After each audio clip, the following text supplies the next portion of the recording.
የሚበሉትን እናንተ ስጧቸው የሚል ቃል አለና ቃል በቃል እሱ ነው ደረስ ተጠቀመው።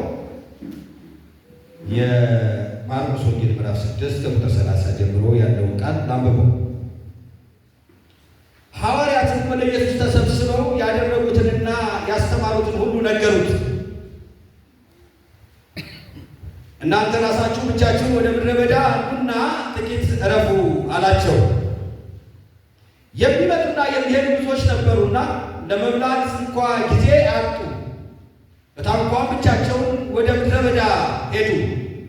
ሰዎችን ሲሄዱ አዩአቸው፣ ብዙዎችም አወቋቸውና ከከተሞች ሁሉ በእግር እየሮጡ ወዲያ ቀደሟቸው። ወደ እርሱ ተሰበሰቡ። ኢየሱስም ወጥቶ ብዙ ሕዝብ አየና እረኛ እንደሌላቸው በጎች ስለነበሩ አዘነላቸው። ብዙም ያስተምራቸው ጀመር። በዚያ ጊዜም ብዙ ሰዓት ካለፈ በኋላ ደቀ መዛሙርቱ ወደ እርሱ ቀርበው ቦታው ምድረ በዳ ነው፣ አሁንም መሽቷል፣ የሚበሉትም የላቸውምና በዙሪያ ወዳሉ ገጠሮችና መንደሮች ሄደው እንጀራ ለራሳቸው እንዲገዙ አሰናብታቸው አሉት። እርሱ ግን መልሶ እናንተ የሚበሉትን ስጧቸው አላቸው። ሄደን እንጀራ በ200 ዲናር እንግዛላቸውን እንዲበሉ እንስጣቸውን አሉት። እርሱም ስንት እንጀራ አላችሁ? ሂዱና እዩ አላቸው። ባወቁም ጊዜ 5 2 ዓሣ አሉት። 5 እንጀራ 2 ዓሣ አሉት። ሁሉንም በየክፍሉ በለመለመ ሳር ላይ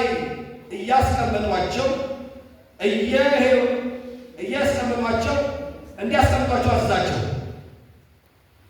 100 50 እየሆኑ በተራ ተቀመጡ። 5ቱንም እንጀራ 2ቱንም ዓሣ ወደ ሰማይ አንስቶ አሻቅቦ ያየና ባረከ። እንጀራውንም ቆርሶ እንዲያቀርቡላቸው ለደቀ መዛሙርቱ ሰጠ። 2ቱንም ዓሣ ደግሞ ለሁሉም ከፈለ። ሁሉም በልተው ጠገቡ። ከቁርስራሹ ሁሉ 12 መሶብ የሞላ አነሱ። ከዓሣውም ደግሞ እንጀራውንም የበሉት ወንዶች 5000 ነበሩ።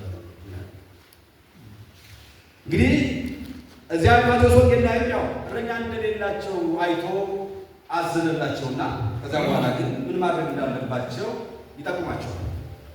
ምክንያቱም ኢየሱስ ክርስቶስ በምድር ላይ በነበረበት ዘመን ላይ የተለያዩ የእምነት ተቋሞች አሉ። የተለያየ አስተሳሰብ ያላቸው፣ የተለያየ አመለካከት ያላቸው እግዚአብሔር ነው የምንጠራ ቢሉ ጸሐፍት አሉ፣ ፈሪሳውያን አሉ። ሌሎች ደግሞ ሮማውያን የሚገዟቸው ሮማውያን የራሳቸው የሆነ የእምነት አስተሳሰብ ያላቸው ሰዎች፣ የራሳቸው የሆነ እምነት ያላቸው ሰዎች አሉ። ግን በኢየሱስ ክርስቶስ በምድር ላይ በነበረበት ዘመን ላይ የነበሩ ሰዎች ያረፉ ሰዎች አይደሉም። ጥያቄያቸው የተመለሰላቸው ሰዎች አይደሉም።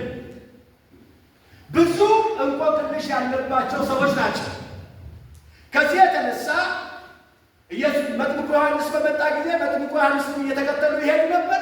በኋላ ደግሞ መጥምቁ ዮሐንስ ደግሞ አገልግሎቱን ጨርሶ ለኢየሱስ ክርስቶስ ካስረከበ በኋላ ኢየሱስ ክርስቶስ በምድር ላይ በሚንቀሳቀስበት ሰዓት ኢየሱስ ክርስቶስ ጋር ያለ ፈሪሳውያን ጋር የሌለ፣ ሰዱቃውያን ጋር የሌለ፣ ሌሎችም ጋር የሌለ፣ የአገር መሪዎች ጋር የሌለ ግን ኢየሱስ ጋር ያለ አንድ ነገር አለ። እሱም ምንድን ነው? ከነንቆቅልሻቸው መጥተው ከነንቆቅልሻቸው አይመለሱም። አሜን። ቤተክርስቲያን ለዚህ የተጠራችው እና ከነንቆቅልሻቸው መጥተው ስለማይመለሱ ኢየሱስ ክርስቶስን ይፈልጉታል።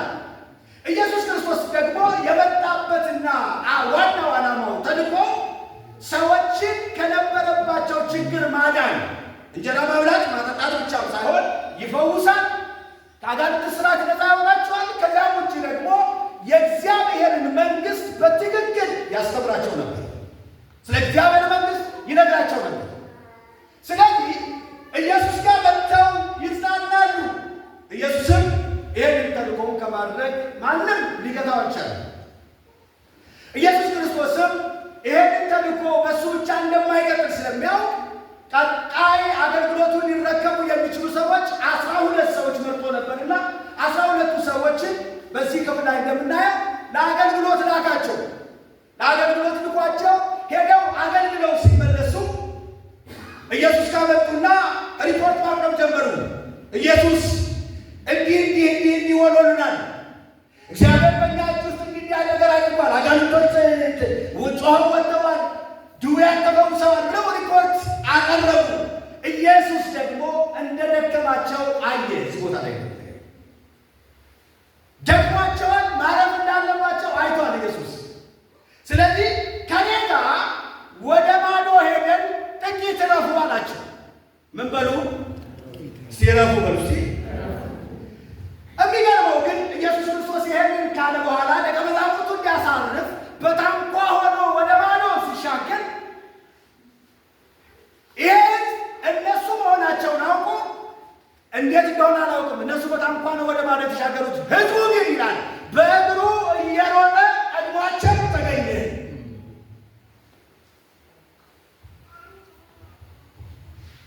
አይታችኋል።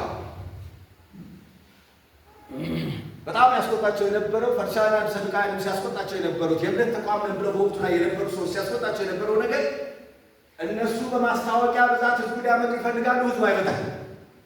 ኢየሱስ ጋር ግን ምን ማስታወቂያ ይሰራል? ራሱ ኢየሱስ ማስታወቂያ። አሜን። እስቲ አሜን፣ አሜን፣ አረ አሜን፣ አሜን። እውነተኛ ቤተ ክርስቲያን ጋር የእግዚአብሔር ታምራት፣ የእግዚአብሔር ማዳን፣ የእግዚአብሔር ኃይል፣ የእግዚአብሔር ፈውስ ሲገለጥ ቤተ ክርስቲያን በየትኛውም ሁኔታ ውስጥ ብዙ ማስታወቂያ መናገር አይጠበቅባትም። ራሱ ስራዋ፣ ተልእኮዋ ብዙዎችን ወደዚህ ቤት ያመጣል። አረ አሜን፣ አሜን። እዚህ ቤት የማይደበቅ ጸጋ በኢየሱስ ይገለጥ። እዚህ ቤት የማይሸሸግ የእግዚአብሔር ታምራት ይገለጥ። በኢየሱስ ክርስቶስ ስም ይሄ ጸጋ እዚህ ቤት ይገለጥ።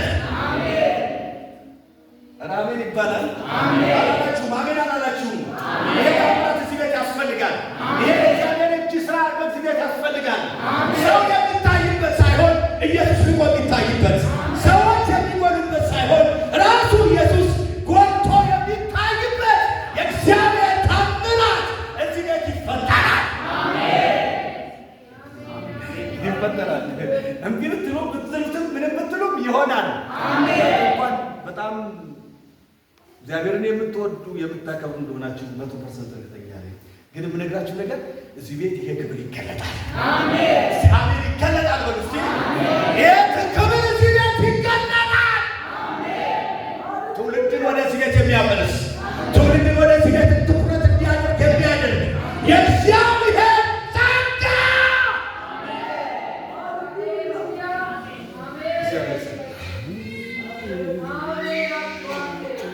ቀደሙትና ተሻግረው አገኙት።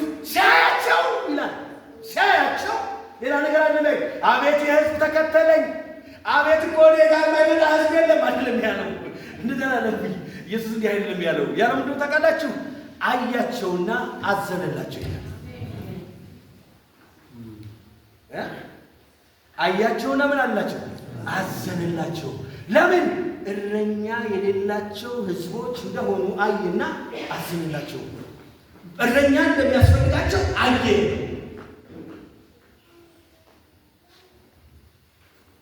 አይታችኋል። ወንዝ ለወንዝና ተራራ ለተራራ ስር የተንከራተተ ያለው ሕዝብ ታያላችሁ፣ ታያችኋል። ውሃ በላስቲክ በጀሪካን እየሸጡለት ያለው ሕዝብ ታየናል። እዚህ ታምራት አለ እየተባለ የሚንከራተት ሕዝብ እኛም ቤት ውሃ ይሸጣል። እዚህ እንኳን አይሸጥም፣ በኢየሱስ ስም አይሸጥም። እዚህ ቤት ልቅ የሚችል ማንም አይኖርም። ኢየሱስና ኢየሱስ ብቻ ይልቃል። የሆነ ጸጋ በሕይወት ላይ የመጣበት ሰው ሳይሆን ራሱ የጸጋ ባለቤት የቅባቱ ባለቤት ኢየሱስ ልቆ ይታያል።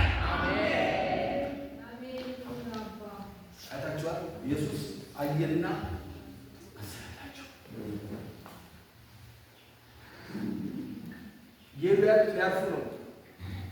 ይሄዱ ያሉት ሊያሳርፋቸው ፈልጎ ነበር እየሄደ የነበረው ግን እሱን ሲያይ የእረፍቱን ሀሳብ ሻረ፣ ቀየረ። አይ ማረፍ አይደለም አሁን አለ። ይህንን እረኛ የሌለውን ሕዝብ ማገልገል አለብኝ ብሎ ኢየሱስ ማስተማር ጀመረ፣ መፈወስ ጀመረ፣ ታምራት ማድረግ ጀመረ። ይህንን እያደረገ ጊዜውን ሰዓት አይቶ አሁን ሰዓቱን ደርሷል ምናምን ሳይል እያገለገለ እያለ መሸ። እነዚህ ሰዎች ደግሞ ደቀ መዛሙርቱ እንዳልኳቸው ተልኮ ሄደው አገልግለው መጥተው እርቧቸዋል። መብላት ነበረባቸው፣ ማረፍ ነበረባቸው። ምክንያቱም ከሚመጣው ሕዝብና ከሚሄደው ሕዝብ የተነሳ ይመጣሉ፣ ይገለገላሉ፣ ችግራቸው ይፈታላቸዋል፣ ይሄዳሉ። ከሚይዝ ሕዝብ የተነሳ በመካከላቸው ማረፍ ስላልቻሉ የሰውን ሌላ ነገር እያደረገ ነው። በልጡና እንዲያሉት ኢየሱስ በቃ ሁላሉት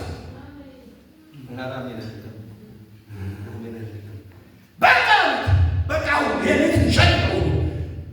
ምን በለው ይህን በቃ ሸኘው። ይሂድ እዚህ ቤት በቃ ሸኘው። በቃ ሂድ። ለምን በቃ ለማለት እንፈልጋለን። በኢየሱስ የመንፈስ ይሰራል። አሜን። ይሰራል። አሜን። አይታችኋል። ከህዝቡ ረፍት ከህዝቡ ጭንቀት ይልቅ የራሳቸው ረፍት የሚያስጨንቃቸው፣ ከህዝቡ ችግር ይልቅ የራሳቸው ጉዳይ የሚያስጨንቃቸው ሰዎች እንዲህ ነው የሚሉት፣ በቃ ሸኝ ነው። እግዚአብሔር ቤት መጥቶ ሳይበላ የሚሄድ ህዝብ አይኖርም። አሜን። እስቲ በኢየሱስ ስም አሜን በሉ። እስቲ አሜን። እዚህ ቤት መጣችሁ ተርባችሁ አትሄዱም። ለምን ስትሉ የእግዚአብሔር ጸጋ በዚህ ቤት አለ። አሜን። የእግዚአብሔር ጥራት በዚህ ቤት አለ። ክንዱ ይሰራል። አትሸኛቸው ናችሁት አለ ኢየሱስ። አትሸኛቸውም። እናንተ የሚበሉትን ስጧቸው። ኢየሱስ የለም እኮ በ200 ዲናር እንኳን ገዝተን ብናመጣ ይህንን ህዝብ ሊያበላ የሚችል ነገር የለም። አይበቃም። ይሄ አያበላ። ምክንያቱም ወንዶች ብቻ ተቆጥረው ስንት ሺህ ነው የሚለው? 5000 ህዝብ ነው ያለው። በኢየሱስም ወደ በሺዎች ህዝብ ወደዚህ ቤት ይፍለስ። አሜን። አሜን በሉ እስቲ አሜን። በኢየሱስም ይፍለስ። አሜን። ይሄ በየገደሉ በየዋሻው በየተራራ ስር ያለ እውነት ያልተገለጠለት በደብተራዎችና በመሪጌታዎች መተትና ድግምት ታስሮ ያለ ትውልድ በጌታ በኢየሱስም ይፈታ። አሜን። አረ በኢየሱስም ይፈታ። አሜን። ይሄ ክርስቶስን ትውልድ እንዳያይ ካርጎ ያለ መጋረጃ ከአዲስ አበባ ከተማ ላይ በኢየሱስም ይጠረግ። አሜን። በኢየሱስም ጨለማው ይጠረግ። አሜን። በመተትና በድግምት ያሰረ መንፈስ በኢየሱስም ዛሬ ዙፋኑ ይገለበጥ። አሜን። አሜን በሉ ይገለበጥ።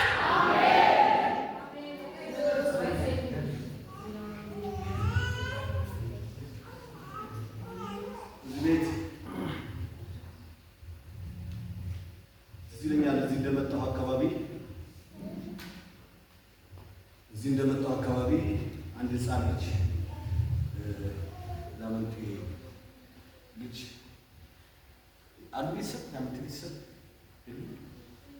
ጎረቤት ላይ ኦርቶዶክስ አለች እና ብዙ ነው ምንም ችግር የለውም። ልጁ ህፃኑ እዚህ ነው መንፈስ የለቀቀው። ልነግራችሁ ፈለጉት ቤታችሁ ላይ በተለይ የተመተተ ነው ኦርቶዶክሶች ታውቃላችሁ። ይሄ ዶክተራ ቤት መሪጌታ ምናምን የሚባለው ከራሳቸው መተት ራሳቸው ከመታሰራቸው አልፎ ሌላው ላይ ያስደግማሉ። ከዚያ ልጁ ቤት ምግብ አይበላም። እዚያ ሴትዮዋ ቤት ነው የሚሄደው። ቤቱ ያስጠላዋል፣ ሰው ቤት ነው የሚሄደው። በጌታ በኢየሱስ ስም ያለካስ የተሰበረ ይሁን። አሜን። በኢየሱስ ስም የተሰበረ ይሁን። አሜን። ይሁንላችሁ። እዚህ ከተማ ላይ የሚሰራው መንፈስ ትልቁ የኢትዮጵያ በረከት ጠላት እሱ ነው፣ መተተኛ መንፈስ። እኛ ህዝቡን አጠላም እኮ መተተኞችን ነው። ይሄ ህዝብ ግን እግዚአብሔር ያስመልጠዋል። አሜን። ሲያመልጣሉ በሉ እስቲ አሜን።